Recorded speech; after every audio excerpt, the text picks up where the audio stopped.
La troisième journée de la MTN Elite One a rendu ses copies entre début poussif, démarrage au quart de tour et les prestations des joueurs. C'est l'heure du bilan. En tête du classement, la Panthère du Ndé.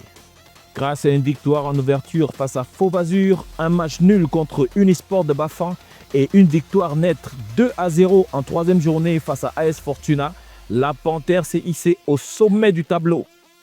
Le Fauve du Ndé compte bien ajouter un titre de champion 2026 sur la table où repose sa Coupe du Cameroun. En deuxième position, Dynamo de Douala avait pourtant commencé sur des chapeaux de roue. Mené par son buteur Jules Arvanco, les Bonba Job ont soupé tour à tour AS Fortuna, puis Victoria United 3 buts contre 1.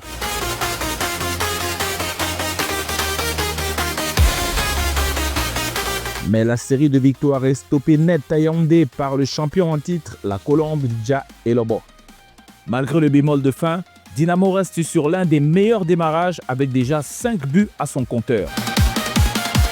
Enfin, PWD de Bamenda ferme la marche du podium. Après un faux pas 0 but contre 3 en ouverture face à Victoria United, les Abakwa Boys se sont ressaisis en écrasant 4 buts à 1 les Renards de Melon et en stoppant net la série victorieuse de Gazelle FA par la plus petite démarche, 1 but à 0.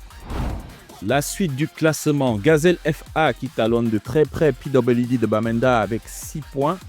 Aigle Royal, Coton Sport sont sur les talons de la Gazelle. Coton Sport qui a gagné son premier match à l'arraché lors de la troisième journée après 2 nuls de suite. Juste en dessous, la Colombe Sportive, champion en titre qui essaye tant bien que mal de retrouver ses marques en ce début de saison.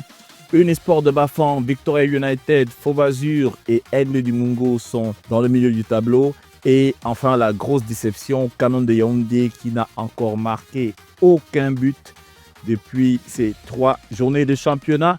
Stade Renard et AS Fortuna qui ferment la marche. AS Fortuna complètement à la ramasse.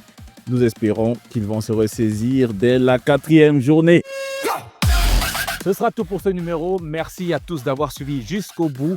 Retrouvons-nous très bientôt pour une nouvelle actualité sur le football camerounais et le championnat MTN Elite One en particulier. Merci une fois de plus à notre partenaire Yeli qui a aidé à la production de ce numéro. Portez-vous bien, à très bientôt.